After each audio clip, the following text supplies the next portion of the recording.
السلام علیکم۔ Audio library میں آپ کو خوش آمدید۔ آج ایک اہم موضوع پر ہم گفتگو کریں گے۔ جیسا کہ 1857 میں انگریزوں کے اقتدار کے خلاف جنگ آزادی لڑی گئی، آج ہم دیکھنے کی کوشش کریں گے کیا مذہب بھی ایک پہلو تھا کہ جس کی وجہ سے برطانیہ کے خلاف برصغیر میں شدید نفرت کا اظہار کیا گیا۔ جنوبی ایشیا میں انگریزوں کی حکومت قائم ہوتے ہی یہ تاثر عام ہو گیا کہ انگریز یہاں کے ہندوؤں کو عیسائی بنانے کے لیے آئے ہیں۔ 18ویں صدی عیسوی کے آغاز میں کلکتہ کے گرد و نواح میں کچھ ڈچ علاقوں میں مشنریوں نے اپنی کاروائیوں کا آغاز کیا۔ ان سب سے اہم سیرام پور کا مرکز تھا۔ انگلستان سے جو عیسائی پادری آئے تھے اور کسی وجہ سے وہ ایسٹ انڈیا کمپنی سے اجازت حاصل نہیں کر سکتے تھے، وہ انہی مراکز سے اپنی تبلیغی سرگرمیوں کا آغاز کرتے تھے۔ انگریز گورنر جنرل ولزلی نے ان پادریوں کی سرپرستی کی اور ان کو کہا کہ جنوبی ایشیا کے باشندوں کی کم ہمتی دراصل عیسائیت سے ناواقفیت کی بنا پر ہے، جس سے اس کی مراد یہ تھی کہ ان کو عیسائیت کے اصول و ضوابط سے آگاہ کرنا بہت ضروری ہے۔ اس کے ساتھ ساتھ اس نے فورٹ ولیم کالج، جس کا متفقہ مقصد کمپنی کے حکام کو تربیت دینا تھا، کہ پرنسپل کا عہدہ قانونی طور پر پادری کے لیے وقف کر دیا۔ جب گورنر جنرل نے عیسائی پادریوں کو تبلیغی سرگرمیاں تیز کرنے کے لیے کہہ دیا تو ان حالات میں یہ اندازہ لگانا مشکل نہ ہوگا کہ دوسرے ماتحت افسروں نے ان کو کتنی مراد دی ہوں گی، یہاں تک کہ ان کے اسکولوں، کالجوں، جیلوں، بازاروں اور مذہبی اور سماجی تہواروں میں جا کر عیسائیت کا پرچار کرنے کی کھلی چھٹی تھی۔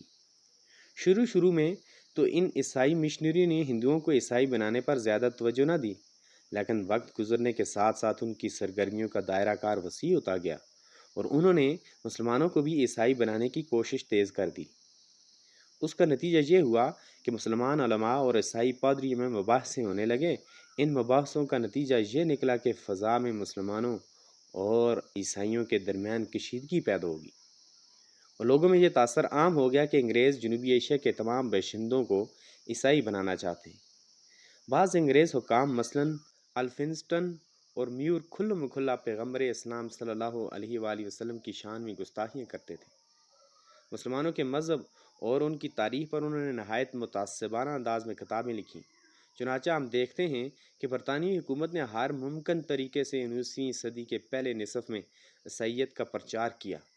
زیادہ سے زیادہ گرجے تعمیر کیے، جن کی تعداد 1854 میں 142 تک پہنچ گئی۔